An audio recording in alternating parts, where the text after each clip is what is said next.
They said he disappeared. Just vanished. No trace. No note.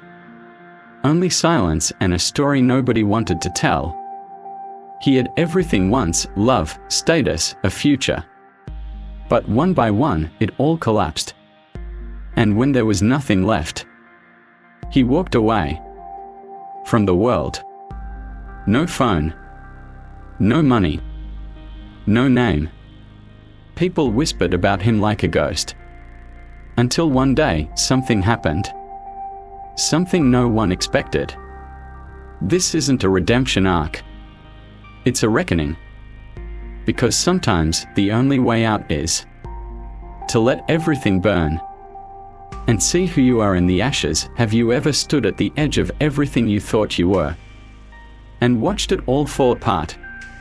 Not in one explosion, but in slow, quiet pieces, until the silence is louder than your own heartbeat. He did.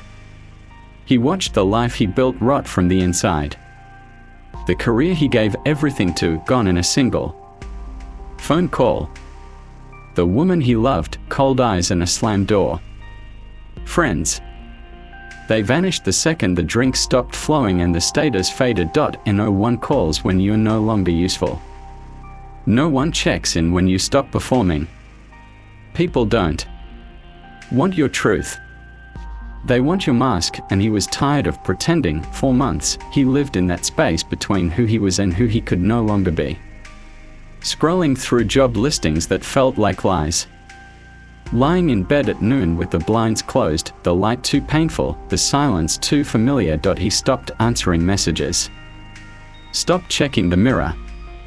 The man staring back was hollow anyway, and then, one night, he just left. No grand plan. No drama. Just one foot in front of the other, until the city disappeared behind him.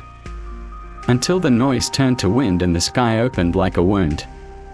Until the only voice left was his own, and even that was hard to recognize. What do you do when there's nothing left to prove? Who do you become when nobody's watching? He wasn't running away. He was letting go of the lies, the roles, the expectations, and maybe, just maybe, he was hoping something real would rise from the wreckage. This isn't just a story about a man who disappeared. It's about what happens when a person is stripped of everything: status, money, relationships, identity, and has to face the unbearable truth: you were never really living. You were just performing. He didn't vanish out of weakness. He vanished because the noise became unbearable. Because the version of himself he spent years building was never built for him. It was built for approval, for applause, for survival. Burnout wasn't the end. It was the symptom. What happens when your life becomes a checklist of other people's expectations? College, career, marriage, mortgage. Smile on Instagram. Pretend it's all fine. Until it isn't, and when it breaks, when it all falls apart, the world doesn't pause to catch you. It just moves on. Fast. Cold. Forgetful. So he did the unthinkable. He walked away. Not to escape, but to finally arrive. He ended up in places people forget exist: small towns, broken roads, forests that swallow sound. He worked odd jobs. Washed dishes for cash. Slept under stars. Talked to strangers with nothing to gain. Laughed without needing to be impressive. Cried without shame, and slowly, he stopped feeling like a ghost. He started remembering how to be human. This video isn't about how he got it all back, because he didn't. It's about what he found. Instead, in the silence, in the wilderness, in the wreckage, and maybe what he found is what we are all secretly missing. There's a kind of grief no one talks about. Not the grief of losing someone else. The grief of losing yourself. Of waking up one day and realizing you don't recognize the person you've become. He felt that grief in his bones. It followed him like a shadow through empty streets and nameless towns. He didn't need answers. He needed silence.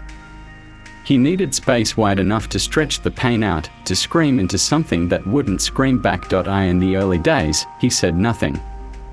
He walked until his legs ached. He slept wherever his body gave out. A bus stop bench. A ditch behind.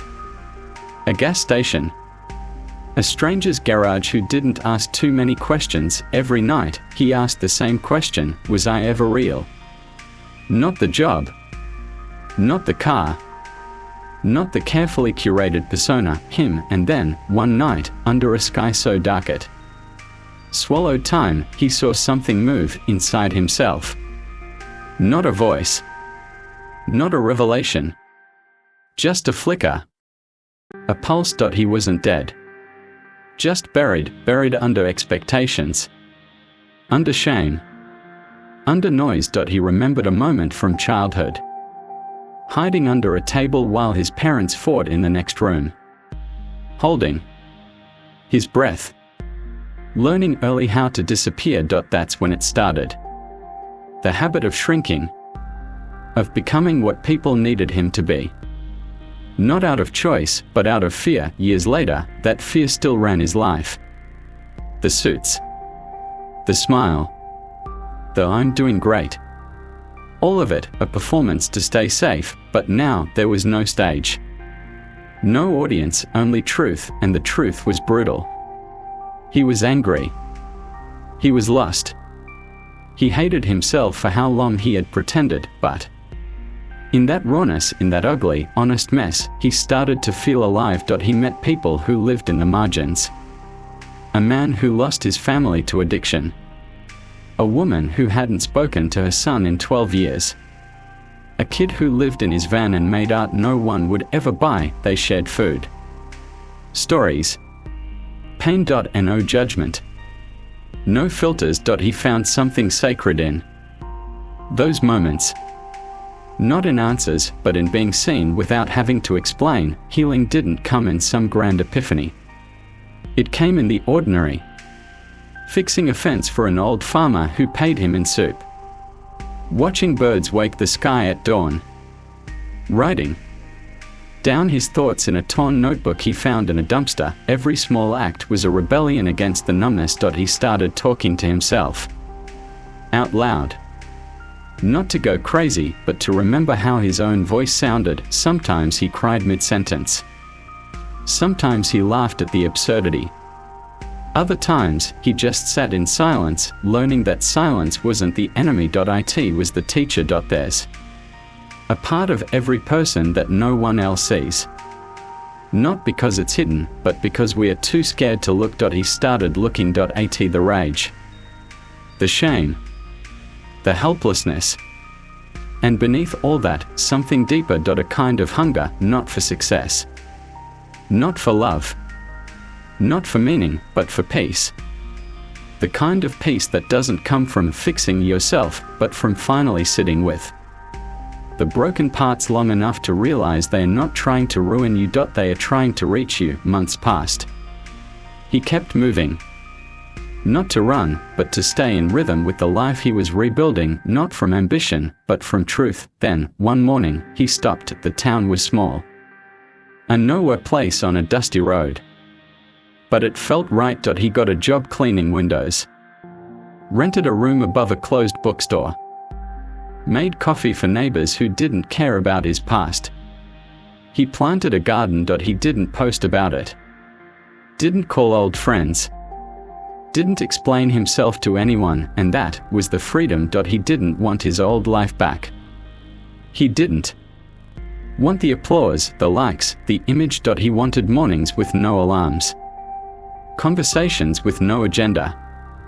A mirror that didn't lie. He wanted stillness, the kind you only earn by walking through hell and refusing to look away. So, no, he didn't come back. He arrived, and not to the world, but to himself. You don't realize how fake your smile was until you finally stop forcing it. You don't know how tired you are until silence wraps around you like a blanket, and you don't know who you are until there's nothing left to prove. Maybe you've been performing your whole life. Maybe no one's ever seen the real you, not even you. What if your breakdown wasn't failure? What if it was the door you've been too afraid to open? You can only run for so long. Eventually, the pain catches up. And when it does, you either drown in it, or you learn how to breathe underwater. He vanished. Not to disappear, but to finally be found. He thought he had lost everything. But what he lost was the illusion. The masks. The noise. The endless need to be someone he wasn't, and in that loss, he found something terrifyingly rare. Stillness. Honesty. A life built from the inside out. He stopped chasing purpose and started living it. Not with grand gestures or perfect plans, but with presence. With moments. A quiet morning. The way sunlight hits the floor. A stranger's kindness.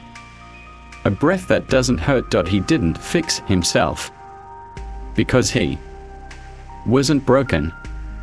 He was buried under decades of expectations and fear and shame he never asked for. And when he finally let it all collapse, when he finally had the courage to let go, something beautiful happened. He remembered who he was before the world told him who to be. He remembered the boy who used to laugh for no reason, who drew monsters in the margins of his notebook, who believed in magic before deadlines and rent crushed the wonder out of him. Now, he lives quietly. No spotlight.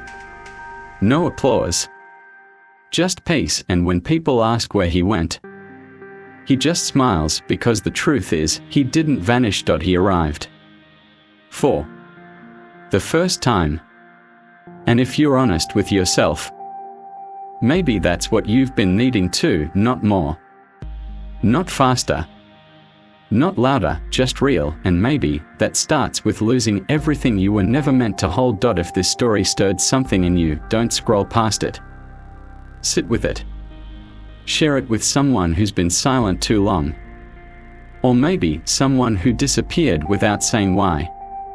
Sometimes the ones who vanish are the ones who finally heard themselves.